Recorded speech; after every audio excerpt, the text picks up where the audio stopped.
বদরপুর ৩৭ নং জাতীয় সড়কের কিছু চিত্র আজকে আমি আবারও তুলে ধরতে বাধ্য হয়েছি।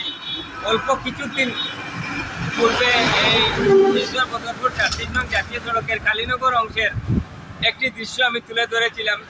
দৃশ্য তুলে ধরার ২ থেকে ৩ দিন পর দেখা গেছে এই গর্তগুলাতে কিছু পাথর ও মাটি দিয়ে গর্তগুলা ভরাট করা হয়েছিল। বর্তমানে আবার দেখা গেছে এই শিলচর বদরপুর ৩৭ নং যে জাতীয় সড়ক আছে সেই জাতীয় সড়কের মধ্যে কালীনগর অষ্টম খণ্ড নতুন ব্রিজের নিকটস্থ এই ব্রিজের একদম নিকটে একটি বিশাল গর্ত, যে গর্তর মধ্যে প্রতিদিন ছোট ছোট বাহন যেগুলো আছে, বাইক কিংবা অন্যান্য ছোট ৪ চাকার বাহন যেটা আছে, প্রতিদিন দুর্ঘটনাগ্রস্ত হতে দেখা যায়।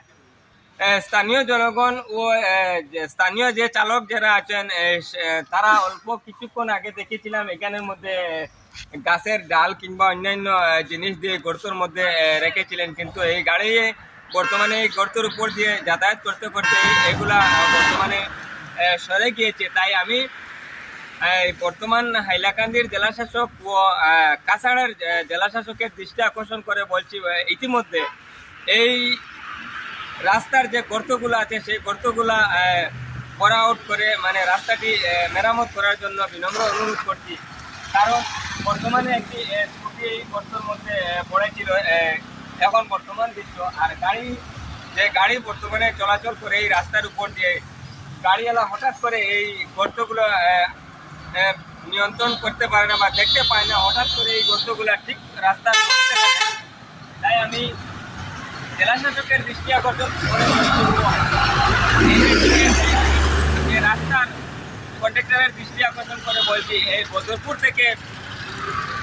থেকে কালীনগর অষ্টম খণ্ড নতুন ব্রিজ পর্যন্ত রাস্তার উপর বিশাল গর্তগুলা ভরাট করে রাস্তা মেরামত করা হয়। কারণ প্রতিদিন আমরা দেখতে পাই ওই কালীনগর অষ্টম খণ্ড নতুন ব্রিজের একদম নিকটে ছোট ছোট বাহন যেগুলো আছে, বাইক কিংবা অন্যান্য ছোট ছোট যারা ৪ চাকিয়া বাহন আছে সেইগুলা প্রতিদিন এখানে দুর্ঘটনাগ্রস্ত হতে আমরা দেখতে পাই। তাই আমরা কালীনগর অষ্টম খণ্ড বা কালীনগর জিপির পক্ষ থেকে আমরা সরকারের দৃষ্টি আকর্ষণ করে বলছি, অতি শীঘ্রই এই রাস্তা গর্তগুলা মেরামত করে এই বাহনগুলি সুন্দর সুষ্ঠুভাবে চলাফেরা করার সুযোগ করে দেন। বর্তমানে আমি এই হাইলাকান্দি জেলাশাসক, কাছাড়ের জেলাশাসক ও পূর্ত বিভাগের কর্মকর্তাদের দৃষ্টি আকর্ষণ করে বলছি, তৎসঙ্গে আমি দৃষ্টি আকর্ষণ করছি আসামের মুখ্যমন্ত্রী ডক্টর হিমন্ত বিশ্ব শর্মা মহাশয়ের।